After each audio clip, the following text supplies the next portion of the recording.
नमस्कार दोस्तों, welcome back to my channel friends. मैं आप सबको अपने चैनल स्टॉक्स फॉर लाइफ पे बहुत स्वागत करता हूं। Welcome to STFL family. Dear family members, आज मैं डिस्कस करूंगा टॉप 3 फार्मा या फिर हेल्थ केयर शेयर्स। दोस्तों, मार्केट में बहुत सारे फार्मा और हेल्थ केयर के शेयर अवेलेबल हैं, लेकिन मेरे पोर्टफोलियो में कौन से स्टॉक्स हैं, मैं किसको ट्रैक करता हूं, और खासकर दोस्तों स्टॉक्स तो बहुत सारे मैं ट्रैक करता हूं, पोर्टफोलियो में भी रखा हूं, लेकिन सबसे इंपॉर्टेंट चीज़, तीन स्टॉक का ट्रैक रिकॉर्ड मुझे पसंद है। उनके सारे फंडामेंटल्स मुझे सही लगते हैं।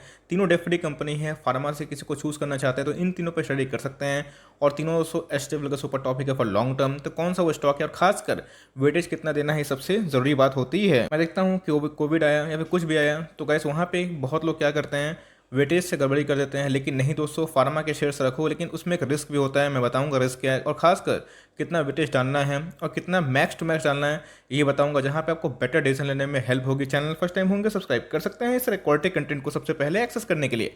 Now without delaying any further time, let's begin.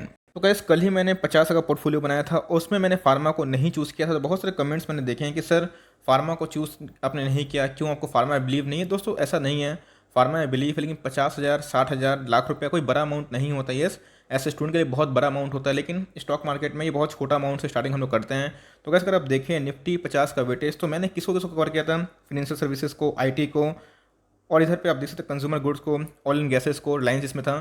खासकर दोस्तों अगर आप देखें तो अगर आप फार्मा का वेटेज देखें तो अपने आप में बहुत बड़ी बात होती है। और इधर पे आपको देखने को मिल जाएगा 3.5%, बस इतना ही दोस्तों निफ्टी में फार्मा का वेटेज दिखाई पड़ता है। और बहुत लोग सिर्फ और सिर्फ फार्मा फार्मा करते हैं, ऐसा नहीं होना चाहिए दोस्तों। फार्मा को मैक्स टू मैक्स 5 से 7% वेटेज देना है, और खासकर बहुत ऐसे पोर्टफोलियो में बिना फार्मा का भी हो सकता है। वैसा मुझे पता है कि बहुत सारे लोग इसको कंट्रोवर्सी समझेंगे, लेकिन दोस्तों जिनका वेटेज काफ़ी हाई होता है वो फार्मा का स्टॉक रख सकते हैं, बिकॉज फार्मा के स्टॉक थोड़ा महंगे होते हैं और खासकर अपने आप में बहुत नेसेसिटी में आते हैं। लेकिन सबसे बड़ा प्रॉब्लम फार्मा का ये होता है एफडीए अप्रूवल। जी हाँ दोस्तों, आपको पता है कि जब तक यूएस से एफडीए अप्रूवल नहीं मिलता, कोई फार्मा का दवाई हो गया, ड्रग हो गया, उसको वो वैल्यूएशन नहीं मिलती, उसको आइडेंटिटी नहीं मिलती। तो ये बहुत इंपॉर्टेंट होता है और जो सिर दर्द बन के होता है। लेकिन उसी बीच में 3 फार्मा के स्टॉक जो मैं बताऊंगा आपको, जो अपने आप में फंडामेंटली बहुत ही शानदार है, आपके पोर्टफोलियो में हो या फिर ना हो, लेकिन ट्रैक जरूर करिए, वॉच लिस्ट में जरूर डालिए, बिकॉज ये सब का हमें प्रूवन ट्रैक रिकॉर्ड है और बहुत लंबे टाइम से, बहुत लंबे अरसे से बहुत बड़े मल्टीबैग कर रहे हैं। कुछ कुछ दोस्तों निफ्टी 50 का हिस्सा है।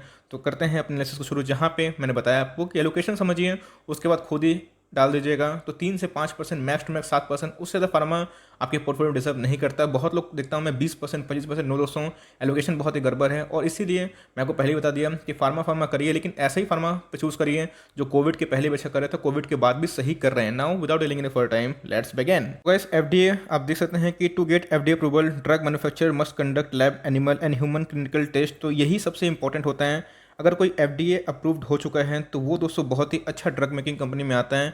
लेकिन बहुत ऐसे केसेस होते हैं जहाँ पे यूएस रेस्ट्रिक्ट कर देता है, अपने स्टेट में चलाने नहीं देता, अपने देश में चलाने नहीं देता, और उसको देख के ही बहुत लोग बैंड करते हैं। तो इसीलिए एफडीए अप्रूवल सबसे इंपॉर्टेंट होता है। तो गाइस, कौन कौन से वो स्टॉक हैं जो एकदम प्रूवन ट्रैक रिकॉर्ड से हैं, 2 फार्मा के स्टॉक है और हेल्थ केयर का स्टॉक है डायग्नोसिस लैब का, जो अपने आप में ही बहुत बड़ा मल्टीबैगर रहा भी है। तो गाइस, मेरा पोर्टफोलियो का स्टॉक है डेफरी कंपनी है, डिविस लेबोरेटरी, बहुत ही बढ़िया कंपनी है। और खासकर दोस्तों जो इनके मीन्स ट्रैक रिकॉर्ड है, आप देख सकते हैं कि 3773 का स्टॉक दिखाई पड़ता है। और आप देखिए दोस्तों पिछले कुछ समय से बहुत बड़ा मल्टीबैगर रहा है और कंसिस्टेंट वेल्थ क्रिएट किए हैं। इधर पे फार्मा के लिए सही टाइम नहीं था, और दोस्तों इधर पे डाउन साइड देखने को मिल रही थी, लेकिन जब उसके बाद बाउंस बैक मारा तो आप समझ सकते हैं कितनी बड़ी बात होती है। और कोविड के पहले भी दोस्तों बहुत ही अच्छा कर रहा था, कोविड के बाद भी अच्छा करेगा। तो ऐसी कंपनी खासकर मुझे काफ़ी पसंद है, और इधर पे हमें प्रूवन ट्रैक रिकॉर्ड दिखाई पड़ता है और बहुत पहले से ही हमें इसकी लिस्टिंग दिखाई पड़ जाती है। खासकर दोस्तों अगर आप देखें तो 1 लाख करोड़ की मार्केट कैप वाली कंपनी है, मतलब कोई छोटी मोटी कंपनी नहीं है, एक लार्ज कैप कंपनी है। अगर आप देखें इंडस्ट्री पी से महंगी है, क्यों दोस्तों, तो भाई ये माल खरा सोना है। और सबसे इंपॉर्टेंट चीज़ 1 लाख करोड़ की मार्केट कैप और वही फार्मा वाली कंपनी, कंसिस्टेंट ट्रैक रिकॉर्ड, ये बहुत ही बड़ी बात होती है। इसलिए मार्केट लीडर है, तो इसीलिए हमें थोड़े से इनके वैल्यूएशन महंगे देखने को मिलते हैं। तो इसमें थोड़ा देख लीजिएगा, एफआईएस और डीएस का क्या स्टेक है। प्रोमोटर के पास 51% स्टेक दिखाई पड़ते हैं, अप्रॉक्स 52% आप समझ सकते हैं। 18% एफआईएस और 21% डीआईएस। रिटेल का पार्टिसिपेंट बहुत ही कम दिखाई पड़ते हैं। और गाइस, एक भी हमें प्लेस देखने को नहीं मिलते हैं। इंश्योरेंस कंपनी की बात की जाए तो अभी तक इंटरेस्ट रेट नहीं है, लेकिन उससे कोई फर्क नहीं पड़ता। लॉन्ग टर्म में दोस्तों ये बहुत ही खरा सोना ऐसा फार्मा स्टॉक दिखाई देती है। आरओई की बात की जाए 18 के लगभग है, जो हमारे पैरामीटर में फिट बैठता है 15 से 20 के लगभग, तो भाई 18 के लगभग है। 23 का आरओसी जनरेट करता है। और खासकर दोस्तों इनके पास करंट रेशियो आप देखिएगा 5 के लगभग, मतलब इनके पास असेट्स बहुत ज़्यादा है। अगर आप देखें दोस्तों तो डेट टू इक्विटी, मतलब इनके ऊपर कोई भी कर्जा नहीं है, तो लॉन्ग टर्म पोर्टफोलियो में किसी को ऐड करना चाहते हैं, कोविड के टाइम में भी किसी को ऐड करना चाहते हैं, तो दोस्तों डिविस लैब की बात की जाए तो बहुत ही फंडामेंटली अच्छी कंपनी दिखाई पड़ जाती है। दूसरा स्टॉक को देखें दोस्तों तो आप देख सकते हैं आपकी स्क्रीन के सामने है, क्या है, अबाउट इंडिया लिमिटेड। जी हाँ दोस्तों, बहुत बड़ा मल्टीप्लाई कर रहा है। आप देखें पिछले कुछ समय से कोविड के पहले भी इसने परफॉर्मेंस सही दी थी, कोविड के बाद आपको अच्छे से पता है कि क्या कंडीशन देखने को मिली। फार्मा के सारे स्टॉक्स हमें करेक्शन मोड में देखने को मिल रहे हैं। अगर आप देखिए पिछले कुछ समय से हमें अच्छे खासे ये पैसे बनाते हुए देखने को मिल रहा है। ओवरऑल अगर आप देखें तो थोड़ी महंगी कंपनी दिखाई पड़ती है, बट ओवरऑल दोस्तों माल खरा सोना है। 18,000 का stock, if I am not wrong, मिल कितने पर है, 15,000 पे। तो कोविड का सेंटीमेंट फिर से जागता है और खासकर फार्मा में रैली आती है। तो गाइस अबाउट इंडिया मुझे बहुत ही क्वालिटी वाला स्टॉक दिखाई पड़ता है और आप देख सकते हैं आपकी स्क्रीन के सामने कितना बड़ा वेल्थ मेकर, और कोविड के पहले भी अच्छा कर रही थी कंपनी। इस कंपनी को मैं स्टेबल क्यों समझता हूँ, अगर आप देखें तो मैक्सिमम जो स्टेक है 74% वो भाई इनके प्रोमोटर के पास ही है। डीआईएस के पास, एफआईएस के पास बहुत ही कम परसेंटेज है, अप्रॉक्स अगर आप देखें 10% दिखाई पड़ता है। और रिटेल पार्टिसिपेंट भी हमें 14% लगभग दिखाई पड़ता है। अगर आप देखें कोई प्लेज नहीं है, और इंश्योरेंस कंपनी का जो स्टेक है 0.17%, मतलब बहुत ही मामूली है।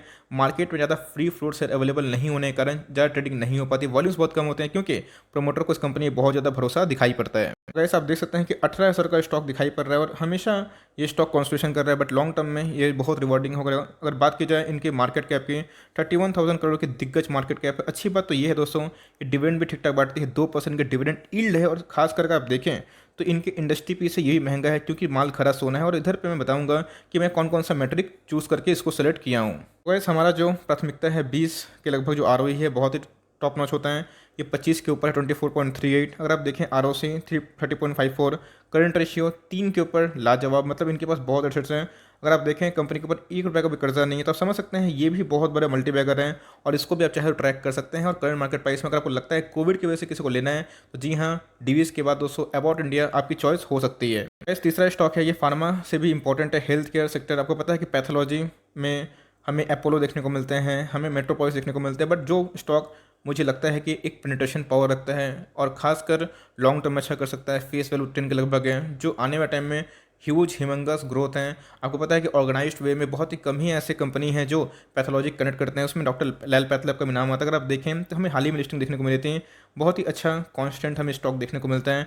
और भाई ये कंटिन्यूसली भागता है, और मुझे ये कंपनी में बहुत फेथ है, क्योंकि पैथोलॉजी का जो पेनिट्रेशन है, पैथोलॉजी का जो मार्केट कैप है दोस्तों, वो आने वाले टाइम में बहुत बढ़ सकता है। इंडिया की पॉपुलेशन देखे तो उनको चाहिए एक बेटर हेल्थ केयर। तो ये बेटर हेल्थ केयर कब होगा, जब पैथोलॉजिकल लैब हो, और खासकर जो ऑर्गेनाइज्ड वे में काम करते हैं। इसमें गाइस डॉक्टर लाल पैथलैब बहुत बड़ा गेम चेंजर बन सकता है। गाइस 3300 का स्टॉक है, मिल कितने पर आया है, वो 3000 के नीचे दिखाई पड़ता है। एक साल पहले का आप देख सकते हैं कि हमें जो लो है वो 1500 के लगभग दिखाई पड़ रहा है। मार्केट कैप एज यूजुअल एक मिड कैप की कैटेगरी कंपनी है। डिविस लैब की बात की जाए तो वो 1 लाख करोड़ की मार्केट कैप थी, 24,000 करोड़ की मार्केट कैप दिखाई पड़ती है। ये दोस्तों इंडस्ट्री पे से काफ़ी महंगा है। जैसे मैंने बताया कि ऑर्गेनाइज्ड वे में ज़्यादा कुछ देखने को नहीं मिलता है। मेट्रोपोलिस है, अपोलो है, ये है, तो ये दोस्तों मुझे बहुत ही अच्छा लगता है, क्योंकि मुझे इसमें बहुत ज़्यादा ग्रोथ दिखाई पड़ती है। इनके मैनेजमेंट काफ़ी सही है, बहुत पुरानी कंपनी है, और खासकर जिस ग्रुप में काम करती है ये बहुत ही रिनाउंड ग्रुप में काम देखने को मिलती है। आप एक बार देखिएगा, इसमें जो प्रोमोटर स्टेक है बहुत डिसेंट है, 55% स्टेक प्रोमोटर्स ने अपने पास लेकर रखा है। एफआईएस और डीएस को तो बहुत भरोसा, अगर आप देखें तो एफआईएस डीएस ने 37% स्टेक लेकर रखा है मिला के, जो अपने आप में ही शानदार वाली बात है। एक भी परसेंट प्लेस दिखाई नहीं पड़ता है। और इंश्योरेंस कंपनी की बात की जाए तो पिछले कुछ समय से इंश्योरेंस कंपनी ने अपना स्टेक बढ़ाया है, जो पहले 0% था, अभी कितना हो चुका है 1.29%। इसका मतलब धीरे धीरे एफआईएस डीएस और इंश्योरेंस कंपनी इस कंपनी पर निवेश कर रहे हैं। वैसे इधर पे अगर देखें, जैसे हम लोग का पैरामीटर है 20 के लगभग आरओई होनी चाहिए, तो 21 के लगभग है। आपको दोस्तों ये चार्ट बहुत सारे ऐप से मिल जाएगा, और खासकर जो बीएसई इंडिया है उधर पर जाइएगा तो आपको फ्री ऑफ कॉस्ट मिल जाएगा। उसके लिए आपको कुछ ऐप डाउनलोड नहीं करना पड़ेगा, सीधा गूगल में जाइएगा और उसके वेबसाइट पर जाकर सीधा चेक कर सकते हैं किसका आरओई कितना है। अगर आप देखें 21 के लगभग है।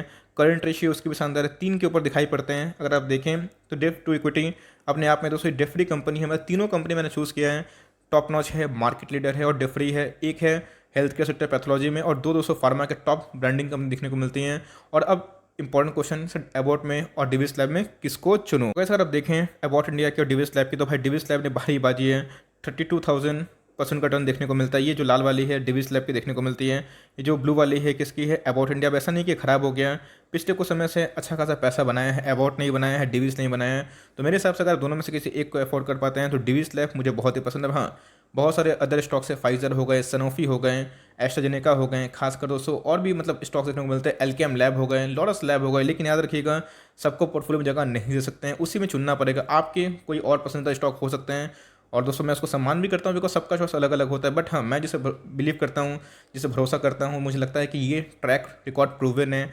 एफडीए जो भी अप्रूव हो या फिर ना हो, लेकिन इनका बिजनेस सही चलेगा, तो मुझे गैस इन सब स्टॉक पे बहुत भरोसा है और लॉन्ग टर्म में ये स्टॉक और भी अच्छा कर सकता है। तो ये मेरा स्टडी है जो मैं टॉप 3 स्टॉक को चूज़ किया। येस, आप चाहें तो इसकी जगह पे सनोफी, फाइजर, एस्ट्राजेनेका को छोड़ के और भी दूसरा अच्छा अच्छा स्टॉक्स है, एलकेएम लैब हो गए, तो उन सबको भी प्राथमिकता दे सकते हैं। लेकिन याद रखिएगा, ये सब स्टॉक भी क्वालिटी प्लेयर है और आपको कोई स्टॉक में निवेश करना है तो भाई प्री कोविड और पोस्ट कोविड दोनों में अच्छा रिजल्ट होना चाहिए, अच्छे परफॉर्मेंस होने चाहिए। तो ये सब अच्छे अच्छे स्टॉक्स दिखाई मिलते हैं और खासकर कोई भी कर्जा नहीं है, इसलिए मैंने चूज़ किया है। और बहुत ही वाइजली वेटेज दीजिएगा, 10, 15, 20% मत दीजिएगा, वरना आपके फार्मा का एलोकेशन ज़्यादा हो जाएगा। और बैंक एनबीएफसीज को ज़्यादा प्राथमिकता दीजिएगा, बिकॉज जिससे निफ्टी बना हुआ है तो उसमें आप देख सकते हैं। तो एनीवेज अगर आप देखें तो ये दोस्तों में टॉप 3 पिक दिखाई देते हैं। 2 फार्मा के प्योर हो गए और एक हेल्थ केयर सेक्टर का। आप चाहे तो उसकी जगह मेट्रोपॉलिस ले सकते हैं, डॉक्टर लाल पैथलैब का, या फिर अपोलो भी ले सकते हैं। बट मेरे हिसाब से अगर आपको गेम खेलना है लॉन्ग टर्म का तो मेट्रोपॉलिस भी सही है, और खासकर ये भी सही है। थायरोकर भी एक नाम आता है, बट मुझे डॉक्टर लाल पैथलैब पे बहुत ज़्यादा भरोसा दिखाई पड़ता है।